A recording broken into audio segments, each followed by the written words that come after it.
Good morning students. हमने आगे के वीडियो में देखा उदाहरण 9। आज हम उदाहरण 10 देखेंगे। उदाहरण 10 का सवाल आपके सामने है। सबसे पहले क्या करना है, सवाल को पढ़ना है। सवाल में लिखा हुआ है, एक पीढ़ी के साझेदार गिरीश का आहरण ₹6000 तथा वितरण पात्र लाभ ₹9000 की असर देने के बाद की अंतिम पूंजी ₹96,000 है, 96,000। पूंजी पर वार्षिक 8% की दर से ब्याज की गणना कीजिए। तो पूंजी पर ब्याज गिनना है हमें, ठीक है। तो एक बात खास याद रखिए कि पूंजी पर ब्याज गिना, यहाँ पर पूंजी दी हुई है उस पर 8% ब्याज गिन लेते हैं, सही है ना? नहीं, जब भी पूंजी पर ब्याज गिनना होता है तो पूंजी पर ब्याज गिना जाता है प्रारंभिक पूंजी पर, और जो सवाल में है वो अंतिम पूंजी है। मतलब कहीं पर भी प्रारंभिक पूंजी सवाल में देखो, आप दूसरी बार पढ़ो तो है नहीं। आहरण है 6000, वितरण पात्र लाभ है 9000 और अंतिम पूंजी है, मतलब कि प्रारंभिक पूंजी है ही नहीं। और ब्याज गिनने को बोल दिया, ब्याज गिनना तो है, गणना करनी है तो वो तो आंसर है। तो उसके लिए हमें क्या करना पड़ेगा, प्रारंभिक पूंजी ज्ञात करनी पड़ेगी। तो 12वीं में आएगा पूंजी खाता, जो बड़े सवाल में आपको सीखने को मिलेगा। शॉर्ट क्वेश्चन में पहली बार गणना करने के लिए पूंजी खाता यूज करने का बता रहे। वैसे पूंजी खाता आएगा बड़े सवाल में, और पूंजी खाता आएगा लेसन नंबर 1 में, लेसन नंबर 2 में, लेसन नंबर 4 में, लेसन नंबर 5 में, लेसन नंबर 6 में, लेसन नंबर 7 में, सब जगह पूंजी खाता बनाना पड़ेगा। यानी कि लेसन नंबर 1 में पूंजी खाता बनाना सीख लोगे तो पार्ट 1 के 7वें लेसन तक पूंजी खाता काम आने वाला है।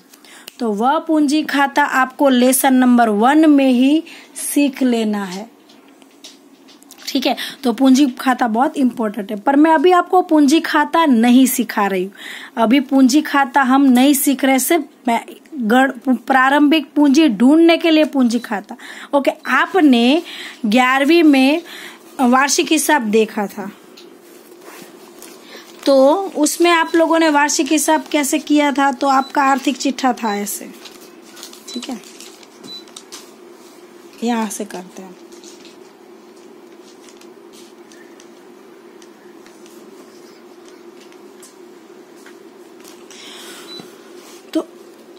आर्थिक चिट्ठा आप लोगों ने ऐसे बनाया था 11वीं में, ठीक है ना, इस तरह से।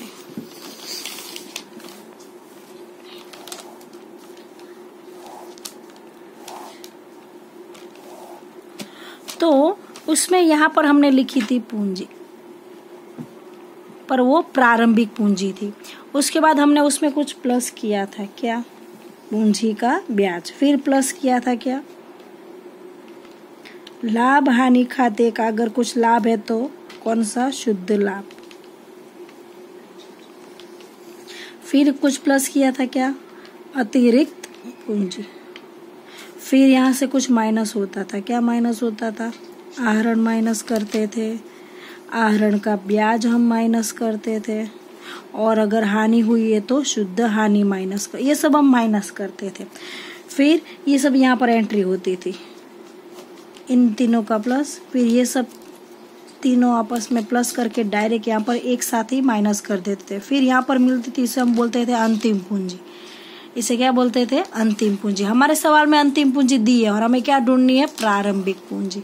तो अंतिम पूंजी में जो आपने अब आपको ऊपर उल्टी प्रोसेस करनी है। तो जो आप लोगों ने माइनस किया वो क्या करना है? प्लस, और जो प्लस किया वो क्या करना है? माइनस। तब आपको मिलेगी पूंजी, ठीक है। लेकिन ये मेथड थोड़ी आपको कठिन पड़ेगी, पर ये पूंजी खाते से ही आपको इजी हो जाएगा। तो मैं आपको पूंजी खाता बता रही हूँ।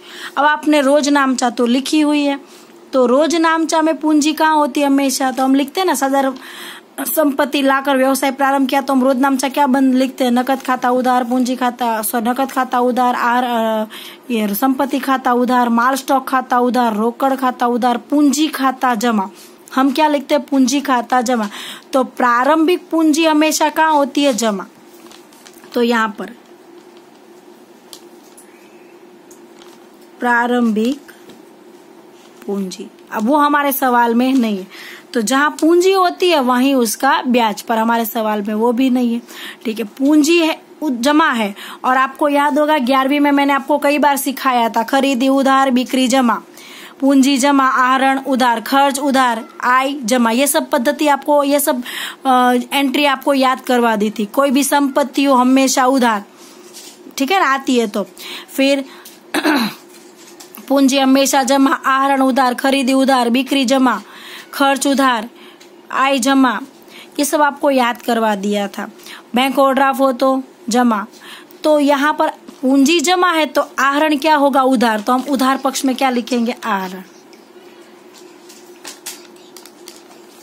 कितने लिखेंगे, 6000। और क्या है यहाँ पर, वितरण पात्र लाभ, लाभ मतलब आय है। तो ये देखने से आपको इतना पता चल रहा है कि पूंजी और कुछ लाभ हुआ है तो वो जमा बाजू होता है, और खर्च और आहरण है तो कहाँ आता है, उधार। पर मैं एक इजी मेथड से पूंजी खाता समझा रही हूँ बच्चे को हमेशा, एवरी ईयर, कि अगर कुछ लाभ प्राप्त हो रहा है या साझेदार कुछ लाता है तो वो हमेशा जमा होता है। कोई आय है तो भी क्या होती है, जमा।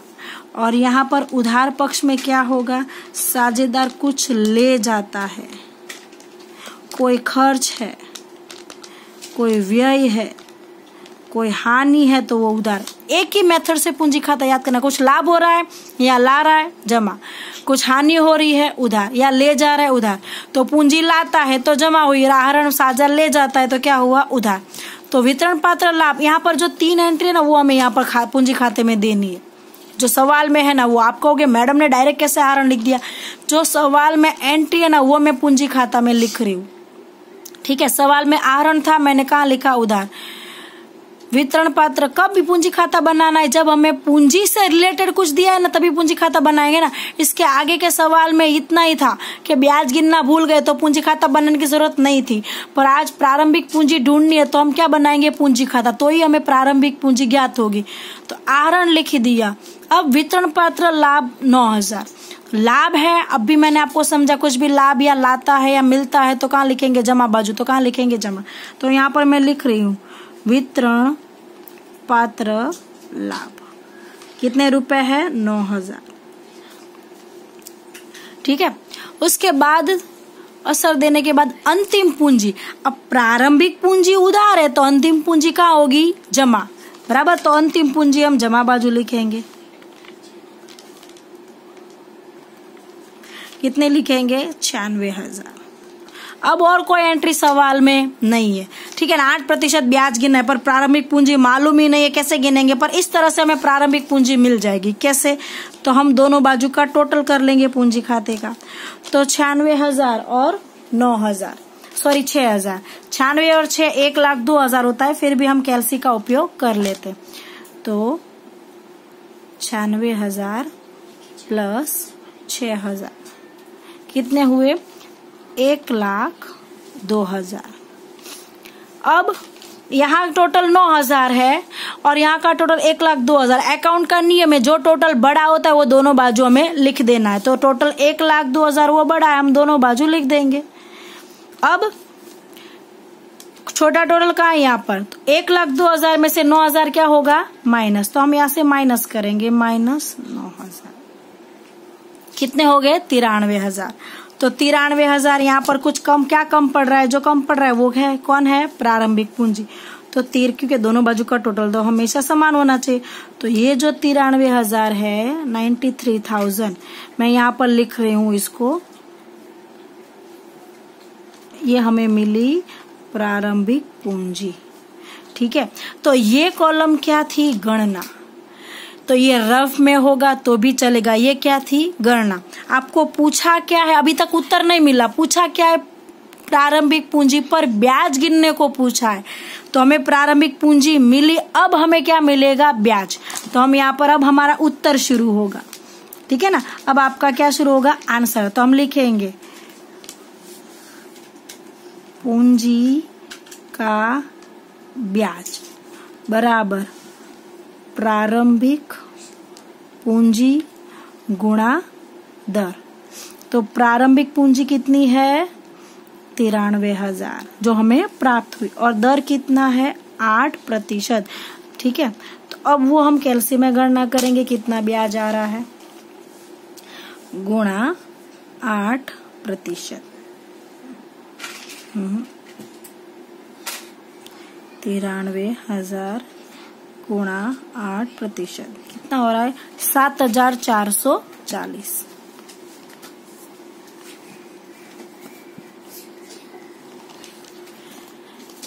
7,440 हो रहा है, बराबर ना, ये हमने गणना की है।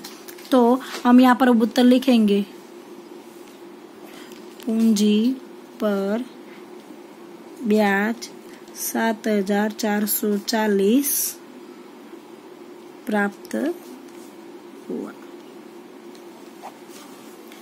इस तरह से ये आपका उत्तर है। तो यहाँ जाने के लिए ये फॉर्मेट है, और अगर आपको इस फॉर्मेट का उपयोग करना है तो ये भी यहाँ पर आपका लिख सकते हो। कितने अंतिम पूंजी कितनी है, यहाँ पर होती है अंतिम पूंजी कितनी है आपके सवाल में 96,000। फिर यहाँ पर आहरण कितना है आपका सवाल में 6,000। ब्याज नहीं है, हानि भी सवाल में नहीं है, अतिरिक्त पूंजी भी सवाल में नहीं है, शुद्ध लाभ है, वितरण पात्र लाभ को शुद्ध लाभ बोलेंगे 9,000। ठीक है ना, ये ब्याज भी नहीं। प्रारंभिक पूंजी ढूंढने मैंने अभी आपको समझाया, जो माइनस हुआ उसको हम क्या करेंगे प्लस। 96 में 6 प्लस करेंगे तो आपको ये वाला मिलेगा, 96 और 6 कितना हुआ 1,02,000। अब जो प्लस हो उसको माइनस करेंगे तो आपको प्रारंभिक पूंजी मिलेगी 1,02,000 में से 9,000 आप माइनस करोगे तो आपको कितने मिलेंगे प्रारंभिक पूंजी 93,000। अब आप टैली करके अपनी कॉलम देख लो, 93 और 9 और 3 12 का 2 ऊपर 1 9 और 1 10, 1,02,000। उसमें आप 6,000 क्या करना है देखो माइनस, है ना, ये प्लस करना है ना ब्याज। अब 1,02,000 में 6,000 आप माइनस करोगे, इतने आएंगे 96 अंतिम पूंजी, यानी कि जो 93,000 उत्तर मिला वो प्राप्त हुआ। तो इस विधि से भी, पर ये इस विधि में क्या होता है कई बार आप भूल जाते हो, वरना ये विधि से भी आप प्रारंभिक पूंजी पर क्या है कि जो प्लस करना है उसे क्या करो, जो माइनस करना है उसको आप क्या करोगे प्लस। देखो 96 में मैंने 6 प्लस किए, मुझे 1,02,000। अब जो प्लस करना है उसको मैंने क्या किया माइनस, 1,02,000 में से 9 माइनस किए, मुझे मिले 93। तो शायद आप गलती कर लो, जो माइनस करना है उसको क्या करोगे प्लस, प्लस करना है उसको माइनस, तब मिलेंगे। ये भूल जाओ तो ये सबसे बेस्ट पद्धति। क्यों? क्योंकि पूंजी खाता तो आपको lesson number 1, lesson number 2, lesson number 5, 6, 7 सब जगह बनाना है, और पूंजी खाता तो सीखना ही है। तो पूंजी खाता आपके दिमाग में याद ही होगा। अगर ऐसा सवाल आ गया तो आप पहले ये प्रोसेस करने से पहले आप पूंजी खाता फटाफट तैयार करती, 3 तो एंट्री देनी है, बराबर। तो अब